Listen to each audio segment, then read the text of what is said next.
Dear students, welcome to the classroom. Today, we are going to continue our first lesson of information technology.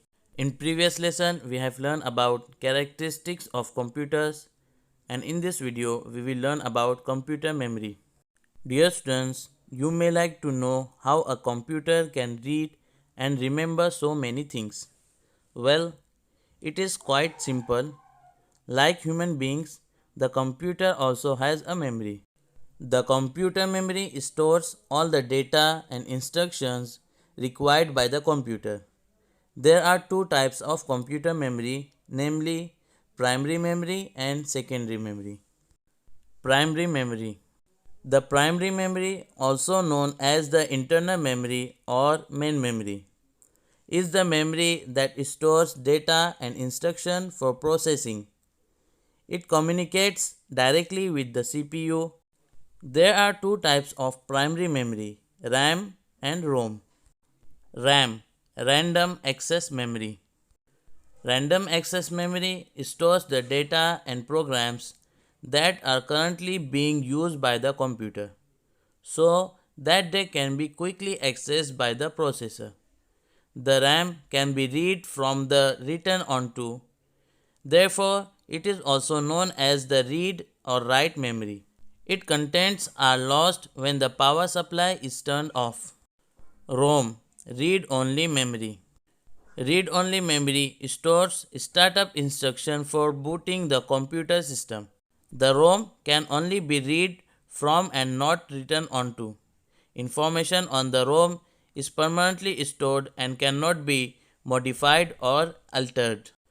The information stored in the ROM is not lost even if the power supply is turned off. Secondary memory. The primary memory cannot store large volumes of data permanently. Therefore, we need another memory that has large storage capacity and can store data permanently. This memory is known as secondary memory or external memory. Some of the secondary storage devices are hard disk, CDs, DVDs, and pen drives. Dear students, now we will learn about bit and byte. The computer memory is measured in terms of bits and bytes. The smallest unit of computer memory is a bit, binary digit, that can have one of the two values 0 or 1. A byte is the amount of memory required to store a single character, which can be a number, a letter, or any special character.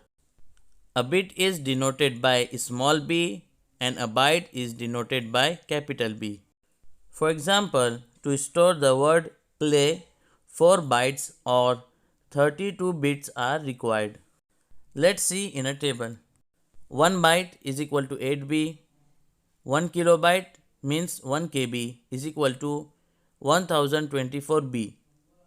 1 megabyte is equal to 1024 KB. 1 gigabyte means 1 GB is equal to 1024 MB. 1 terabyte means 1 TB is equal to 1024 GB. So dear students, in this video we have learned about computer memory. There are two types of computer memory, namely primary memory and secondary memory. So watch the video carefully to understand it.